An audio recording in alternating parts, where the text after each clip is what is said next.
You are listening to Harmony Sermons at Harmony Church in Sumter, South Carolina. And we love the fact you decided to join in on listening to this sermon today. But we also realize that there is no substitute in connecting with others. If you have any questions about visiting church, or if we can connect you to a local church wherever you are, please visit us at harmonychurchsumter.com. Cheers, and let's begin. Good morning, everybody. Good to see you again. If you have a Bible or a phone this morning and you haven't already gone to that passage that was just read in Isaiah chapter 6, please do so. You know, it dawned on me that the last time I preached, 2 weeks ago, I started off my sermon with some trivia questions, and that's actually how I'm starting off today's sermon as well, some movie trivia. So I'm going to ask you some questions about a movie that I'm thinking of. When I'm done with the questions, if you think you know what movie I'm talking about, just shout out the answer, but wait until I'm done asking all the questions, okay? So here's the first question. 40 years ago this summer, this movie became a real cultural phenomenon. It earned $357 million worldwide, making it the biggest box office hit of the year. After this movie came out, the sales of Ray-Ban aviator sunglasses skyrocketed. After this movie came out, Navy recruiting increased dramatically. As a matter of fact, so much so that the U.S. Navy actually allowed recruiting booths outside of certain movie theaters. What movie am I talking about? Top Gun, that's right. Now, I just imagine those 18-year-old kids going in to watch Top Gun, coming out of the theater and immediately signing up for the Navy and then being like, okay, what cool nickname do I get? I know like Maverick and Goose, that's already taken. What's my nickname get to be? Now, if you are a true Top Gun fan, you will know this last trivia question. Finish the lyrics for me. Highway to the Danger Zone. Very good. Kenny Loggins, absolute banger of an 80s song. Now, here's what I know. There will come a time in the life of every local church where that local church is going to have to choose between comfort and mission. And I don't necessarily think that God is taking Harmony Church into the danger zone, but I do think that he very well might be leading us out of our comfort zone. Last week we finished up a study in the book of Jonah. Next week I'm really excited about the sermon series that we're going to start on All In Sunday. But today, I just want to preach a standalone sermon as we prepare for a new season of ministry coming up next week. So August 9th, next Sunday, is what we're calling All In Sunday. It is the official start to a new season of ministry. And every season of growth requires a step of faith for a church that might take that church out of their comfort zone. Now, this is the whole reason that Harmony Church is here in the first place. Years ago, back in the 60s, there was a group of people that said Sumter needs another church that is passionate about the gospel and is passionate about seeing God change people's lives. So these were people whose lives were changed by God himself, and then they were sent out on mission for God. And so here we are all these years later, and as we are right on the cusp of a new season of ministry that frankly might be challenging and stretching for us, we are in a pretty similar place that Isaiah was in. Isaiah was a Jewish prophet. Remember what a prophet did. A prophet was God's spokesman for the people. So God would speak to a prophet, and then that prophet would in turn relay God's message to the people. And what God called Isaiah to do here was very difficult. He is about to call Isaiah to go and preach God's truth to a people that had hardened their hearts spiritually. So he's going to call them to repent and to turn to God once again. In other words, God is about to call Isaiah into the danger zone.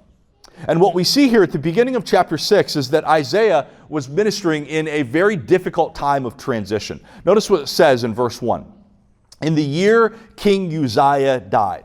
Now, Uzziah was the king of Judah. That was the southern kingdom of Israel. The nation at this point was coming out of a great period of prosperity, and now suddenly the king who had gotten them all their prosperity and all their security had died.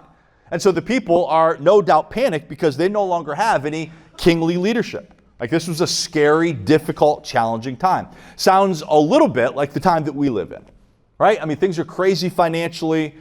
This is a time of political upheaval. Internationally, things were a little dicey with some enemy nations. Spiritually, this is a very challenging time. Friends, this is exactly where God has placed us to minister and live. We are poised to be used by God in great ways if we can trust God and if we can obey God and if we can get to the place where we as a church choose mission over comfort. That's the type of church that God can use. A church that says, God, we trust you, we believe you, and God, we are okay with you taking us into the danger zone. As we look at this section of Scripture today, here's what we're going to talk about. 4 movements that change a church. 4 movements that could change a church like ours. What do we need to know? What do we need to do? What do we need to be ready for to be used by God in this new season of ministry? Well, I think that Isaiah's response to God here in chapter 6 is going to be helpful for us. So here's the first movement that can change a church. We see God. We see God. Notice again verse 1. In the year that King Uzziah died, I saw the Lord seated on a high and lofty throne, and the hem of his robe filled the temple. Seraphim were standing above him. They each had 6 wings. With 2 they covered their faces, with 2 they covered their feet, and with 2 they flew. So the prophet Isaiah, he comes into the temple, the place where the worship of God took place, and what does God do? God gives him a vision of his glory. What God does here is he lifts the veil and he parts the cloud, and he essentially allows Isaiah to see into heaven. It's an amazing picture of God on his throne. Now think about that. While Isaiah's world is coming apart, God reminds him, hey, I'm still on my throne. I'm still in charge. And hey, maybe you need to be reminded of that this morning in the midst of whatever you're facing. God is in control. Some of you this morning are carrying some serious burdens this morning. Some of you might be wondering if you're going to keep your job, or you're worried about retirement, or you're trying to figure out how to help a child that's making foolish decisions. Maybe you've gotten a difficult diagnosis. Isaiah's world felt like it was falling apart because the king had died, and God allows Isaiah to come into the temple, and he reminds him, hey, the throne that still matters is occupied. This is what God shows the prophet. He sees God in all of his glory. Now, God's glory is one of those church words that we use a lot, but God's glory refers to his holiness. This book of the Bible was written in the Hebrew language, and the Hebrew word for glory literally means weightiness or heaviness. Look at the picture here. There's angels flying around. And what are they doing? They're covering their eyes and they're covering their feet because they're in the presence of the glory of God. Notice what the angels do, verse 3. And one called to one another, or to another, holy, holy, holy is the Lord of armies. His glory fills the whole earth. The Hebrew language would oftentimes use repetition as a way to emphasize something that was powerful or magnificent or terrible. So if we did that today, we might say, man, that was a storm we had last night. Did you hear that rain? Right? You would repeat something to make a point of emphasizing it. This is the only time in the Bible, to my knowledge, where something is repeated not twice, but 3 times. Holy, holy, holy is the Lord of armies. That's what the angels say. Friends, God's holiness means that he is nothing like us.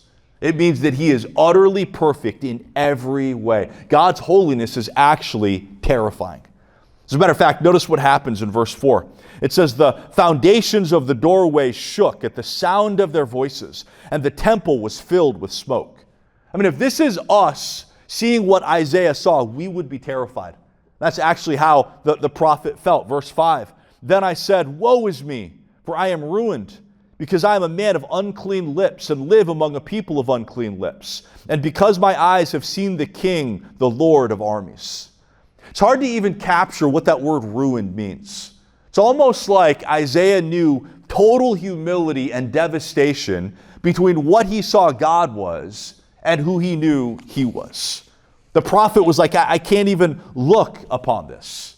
He's saying, hey, in the radiance of the holiness of God, I see me in my sin, and I can't live with me. Isaiah is undone because he sees that he is a sinner. Now, friends, that right there is the turning point in any person's life between knowing God as a concept and actually knowing God himself. It's encountering his holiness. Remember, Isaiah was a prophet. Right? He was a professional minister. But I think you can make the case that up until this point, God was a concept for Isaiah. When he saw God in all of his holiness, it changed him.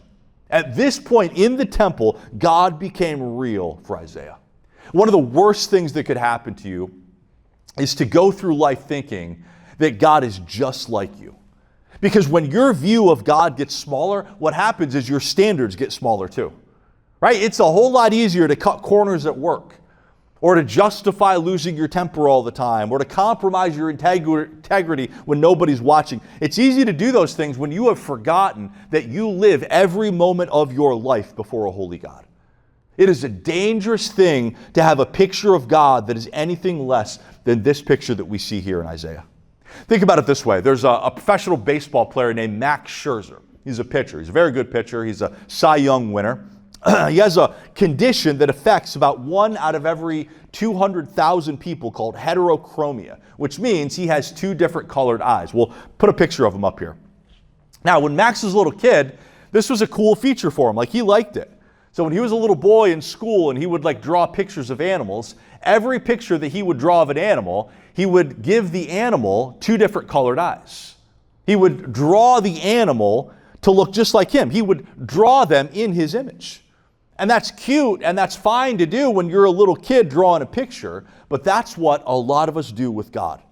We're like, well, I'm not that perfect, so I guess my God is not that perfect. My standards aren't that high, so I guess that means that God's standard must not be that high. And friends, you cannot go through life just thinking what you want to think about God and making God in your image. No, you have to have this picture of God. You have to see God like Isaiah did. If we want Harmony Church to thrive in this new season of ministry, then we're going to have to be humbled by God's holiness like Isaiah was. As a matter of fact, this is the very first part of our mission statement. It's this: we honor Jesus. That is the most important thing that we could be about as a church. There's a lot of good stuff that we do. There's a lot of important things that we do and we are about here. But honoring this God in Isaiah chapter 6, we honor that God's Son. Notice Isaiah's humility here. He says, woe is me. Now, a prophet saying woe, that was a very common thing. But a prophet would usually say woe about others and their sinfulness and their rebellion against God. A prophet that said woe about himself, that was unheard of. And yet that's exactly what Isaiah says when he encounters God in all of his glory. Isaiah is essentially saying, God, I realize in my sinfulness, in my rebellion against you, I deserve to die. Friends, this is what happens when you see God. You know when churches get in trouble? When they fail to look at God like this. Don't believe the lie that Christianity is God simply improving your self-esteem with his love. Now listen, God does love you more than you could possibly imagine. But to get to God's love, you first of all have to go through his holiness. You have to have an Isaiah 6 understanding of who God is. You have to see your sin in light of the holiness of God. Now, if that were it, we would be in trouble. If this terrifying picture of God's holiness was the only picture that we had of God, we would be in big trouble as sinners. But it is not the only picture that we have of God. Here's the second movement that changes a church like ours. We receive grace. We receive grace. Notice how the passage goes on, verse 6. Then one of the seraphim flew to me, and in his hand was a glowing coal that he had taken from the altar with tongs. He touched my mouth with it and said, now that this has touched your lips, your iniquity is removed and your sin is atoned for. So what do we see here? Well, we see that this holy, terrifying God is also a God of grace, and he forgives the sins of people like Isaiah and people like us. Look at what happens to Isaiah. As soon as he admits his sin, the angel flies toward him with fire. Now, in the Bible, fire represents God's wrath. Okay, it represents God's destruction for the sinner, but not this time. This time, God's holy fire does not consume and destroy sinners. It cleanses and heals. So this fire that represents God's holiness is dangerous, right? Even the angel can't pick it up with his hand. He has to use tongs. And it touches Isaiah's mouth. Think about how painful that must have been. Ever burn your mouth, right? Ever burn your lips or your tongue or the roof of your mouth? Hurts like crazy. But what did it do for Isaiah? It cauterized it. It healed him, right? It cleansed him. This is a picture of the forgiveness of God. The angel says your iniquity is removed and your sin is atoned for. So this holy God stooped himself low and he came to sinful man, and he did not just come with his holiness, he came with his grace and his mercy and his forgiveness. This is the whole reason that Harmony Church exists. We exist to worship and praise this holy God that forgives sinners like us. We gather to sing and to serve this God, not because we're trying to pay him back for what he's done for us, but simply because we're blown away by what he's done for us. So friends, let me ask you, how impacted are you on a daily basis that the God of the universe would forgive you? I guess it depends on how much you understand your sinfulness. What if we went out and we grabbed coffee, and I paid for your coffee? Now, you would think that that was very nice. You'd appreciate that. But what if, while we were sitting there over a cup of coffee, I told you, hey, listen, I want to tell you something. I've decided I'm going to pay off your mortgage. You would be absolutely ecstatic, right? I mean, you'd be going crazy. Your joy and gratitude over having a bill paid for depends on how much the bill was. How much more should we be amazed that Jesus paid our bill of sin? Our debt of sin is completely wiped away. All of our failures, all of our rebellion against God, Jesus wipes it away clean if we would turn to him in repentance and faith. I mean, think about that. He took away our guilt. He atoned for our sin at the cost of his life. And when you trust in Jesus and you turn from your sin, God actually gives you his holiness. He makes you holy just like his son. I was trying to think of a way to explain that. This is what I came up with. When I was in 4th grade, I made this for my grandma. As a matter of fact, on the bottom of it here, it says, Danny Keaton, October 23rd, 1987. Now, don't call me Danny. That's what I went by back in 87. I don't go by that anymore. But I remember I made this in school for my grandma. And I was pretty proud of this back in 87. My grandma would keep this for years and years in her living room by her rotary phone next to the phone, and she'd keep like pens and paper clips and stuff in it. Man, I remember when I was a kid and I gave this to grandma, I was very proud of this thing. Looking back on it now, I could see this is not very good at all. Like, this is not a very good little art project. The popsicle sticks are crooked. It's not straight. But man, my grandma loved my gift, and she used my gift for years and years and years. Not because it was so good, but because she was so good. It wasn't good. It was her goodness that made the gift valuable. And friends, in a similar way, God takes us and he makes us holy and good, not because we are so good and so lovable and so holy, but because he is. And then once we become Christians, we start to serve God. God takes all of our acts of service, as flawed as they are, done with mixed motives, and he uses them for his glory. And he will continue to do that here at this church if we can continue to be amazed at his holiness and grace. If we are going to step into this next season that God has for us, we cannot forget what brought us here in the first place. We are not a church full of people that have our acts all together. Not at all. We are a church full of people that have received unbelievable grace from a holy God. That's the second movement that changes a church like ours. First, we see God, and then we receive his grace. And once you have experienced both of those things, well, then that takes us to the third movement that changes a church like ours. We hear his call. We hear God's call on our lives and his call for our church. Notice the first part of verse 8. It says, "Then I heard the voice of the Lord asking." And what did Isaiah hear God asking? Who should I send? Who will go for us? Notice the pattern here. Isaiah does not hear God's call until after he's seen God's holiness and received God's grace. So what that means is a heart that is overwhelmed by the grace of God becomes a heart that can recognize the voice of God. See, there's a lot of people that want God's guidance in their life and blessing in their life without first of all surrendering to God's authority in their life. And it doesn't work that way. You know what's interesting to me here is that God doesn't wait for Isaiah to volunteer first. No, what happens? God speaks first. Friend, every calling that God will put on your life is always going to begin with God's invitation, not your ambition or my ambition. Look at how personal this call to Isaiah was. God says, "Who will I send?" Now, God is not asking that question because he lacks information. He's inviting Isaiah into what he's about to do. This is how God works. God is always delighted in accomplishing his mission through ordinary people like us. So before there's strategies and buildings and budgets and plans, God asked the question, who? Who? God's primary plan has always been people. And the thing about God's calling on our life is that it's usually something that's going to stretch us. What God was calling the prophet Isaiah to do here was not going to be easy. God was not calling him to build a big ministry. He wasn't calling this prophet to be popular. He wasn't even promising that people would listen to what he was going to say to them. God was simply calling Isaiah to be faithful with the assignment that he had been given. And here's what you need to know about the call of God on your life. God's call is usually very specific. You know, sometimes people ask the question, like, God, what is your will for my life? And they're looking for some big thing.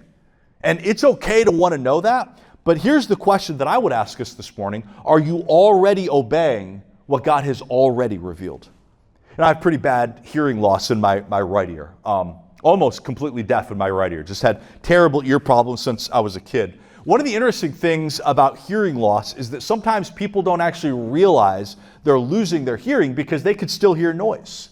So they can hear the television on in the background, they can hear a crowd of people, but they struggle to hear voices clearly, especially if there's a lot of background noise. And sometimes something spiritually can happen to us that's the exact same thing. We've got so much background noise in our lives that we lose the ability to clearly hear the voice of God calling us to obedience. Like, I don't know what God's will is for every aspect of your life, but I do know that it is God's will that you love that difficult person that you find very challenging to love, or to forgive that person that hurt you. I know that it's God's will for you to share the gospel with people and not be an undercover Christian. I know that it's God's will for you to serve your church and be faithful where you are. So as we've moved to 2 services and as we approach this new season of ministry, here's what I know. God isn't simply asking us to attend church differently. He's asking us to see ourselves differently. He's asking us to approach church with a disciple's attitude, not a consumer's attitude. Consumer Christians ask questions like, which service inconveniences me the least? Disciples ask, which service would I be most helpful at? Consumer Christians say things like, man, I cannot stand all the change around here. Disciples ask, God, what are you asking of me? What do you want me to do? What's my part in all this? See, friends, the greatest tragedy isn't missing God's plan because he never spoke. It's missing it because we never listened. Before Isaiah ever said, here I am, God, send me, he first of all had to become quiet enough to hear God ask, who will I send? Every movement of God begins with a listening heart. Are you listening to God? Do you hear God's voice in your life? So 4 movements that will change a church like ours. We see God, we receive his grace, we hear his call, and then what do? The 4th movement is this: we answer together. We answer God's call together as a church. Look at the second part of verse 8. This is Isaiah's response to God's calling. He simply says, here I am, send me. Notice that Isaiah's answer is immediate, right? There's no hesitation. He doesn't say, God, I'll tell you what, okay, I know that you've called me to do this. Tell you what, give me a couple of weeks. Let me mull it over. Let me write out a pros and cons list. Let me pray about this. No. He doesn't ask for any of the details. He simply says, God, here I am, send me. Isaiah put his yes on the table before he knew all the details. Friends, that's what faith looks like. Sometimes we want God to give us the whole map before we take the first step of obedience. And usually what God does is he gives us just enough insight and information to take that first step of obedience. Isaiah had no clue about everything that would happen, but he knew that God's calling on his life was going to be challenging. That phrase, send me, means that Isaiah is leaving comfort, right? Send implies leaving. God never sends people to stay comfortable. Following Jesus always involves movement and sacrifice and getting out of our comfort zone. Now, most of us hear those words, send me, and we think of like missionaries that go overseas, to the deepest, darkest parts of the Amazon forest or something like that. But here's what I know. Tomorrow morning, God is sending some of you into a classroom. Some of you, He's going to send into a hospital room or a doctor's office. Some of you, He's sending onto an Air Force base. Listen, the mission of God doesn't pause on Monday mornings. It changes location. You have a mission to accomplish where you live and work and play. And so what would that look like for us at Harmony? What would that mean here for us at church? Well, it might mean moving to a different service time, or serving in a ministry that would not necessarily be your first choice. Or maybe for you, it means moving into generosity and giving for the first time, or moving to a deeper level of giving. Here's what I know. God is always sending His people somewhere. Where is He sending you? Where is He calling you to go? What is He calling you to do in your life? Here's the thing. Isaiah answers God individually, but the mission is corporate. Right? God was sending this prophet for the sake of an entire nation. And so what that means for us here is that no one person is going to make or break this next season of ministry. But here's what I know. Every single one of us has a here I am. Every one of us has a place. Every one of us has a yes to give to God. The church moves forward one surrendered person at a time. Are you surrendered to God? Is your yes already on the table, maybe even before you know what God wants you to do? Do you know ultimately what this is? This is a worship issue. Isaiah's response to this vision that God had given him here of His glory and His holiness, this is an obligation. It's worship. Because nobody that has truly seen God's holiness and experienced His grace has to be manipulated into obeying and serving God. No, not at all. Serving becomes the natural overflow of worship. We see God. We receive His grace. We hear His call. And then what do? We gladly answer together. That's what worship is. Because God has accepted you through the grace of His Son, Jesus, you now get to joyfully serve Him. So I just want to ask everybody that's here this morning at the 8:30 service, have you ever had your Isaiah 6 moment? I'm not talking about a time in your life where you believed that God exists. No, lots and lots of people have that. I mean, have you ever had a moment where you saw yourself for who you really are, a sinner in desperate need of grace, and you saw God for who He really is, holy beyond imagination, and gracious beyond comprehension? Do you see God this way? Because friends, that's where Christianity begins. It doesn't begin with you promising to be a better person. It doesn't begin with you promising God to clean your life up. It begins with God doing for you what you could never do for yourself. Isaiah didn't clean himself up. He didn't say, God, give me a few weeks and I'm gonna fix my life. No, God did the cleansing. God removed the guilt, God made the atonement, and then God sent this man out on mission. And that is exactly what Jesus does for us. And so you know what that means? It means that when this God who sacrificed Himself for us, when He calls us into the danger zone, or at least out of our comfort zone, we can trust that danger zone is actually the safest place to be. When Maverick and Goose stepped into the danger zone 40 years ago this summer, everybody in the theater cheered because those two Top Gun pilots were trusting their training. When Isaiah stepped into the danger zone, heaven was not asking him to trust his training. Heaven was asking him to trust God. So here's what I know, Harmony Church. I don't know everything that this new season of ministry is going to bring. I don't know everything that's going to happen. I know that there's probably going to be sacrifices. I know that there's going to be change. I know there's going to be moments when we just rather stay the same and stay comfortable. But I would rather be in the danger zone with Jesus than in the comfort zone without Him. And I hope that you're with me on that. Let's pray together. God, thank You for this picture of You that we're given here in Your Word. God, what a terrifying picture this would be if it were not for Your grace. God, thank You that You are not just a God of holiness, but that You are a God of grace and forgiveness and mercy. And for some reason, God, You choose to use flawed, sinful people like us. And God, because of that, we're grateful. We're grateful and thankful for the grace of Jesus Christ in our lives. And now, God, we are putting our yes on the table with you. Wherever you're sending us, we'll go. Whatever you want us to do, we'll do. And so, Father, I pray that you would work in our hearts and our minds and our lives, and I pray that you would get us to this place where we can respond to you the way that Isaiah did.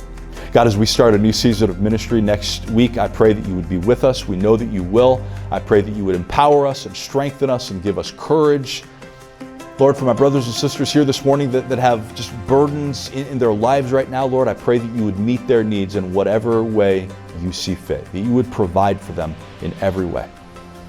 And God, ultimately, we're thankful that you call us into your love and your grace to then send us out on mission. God, what a privilege that is.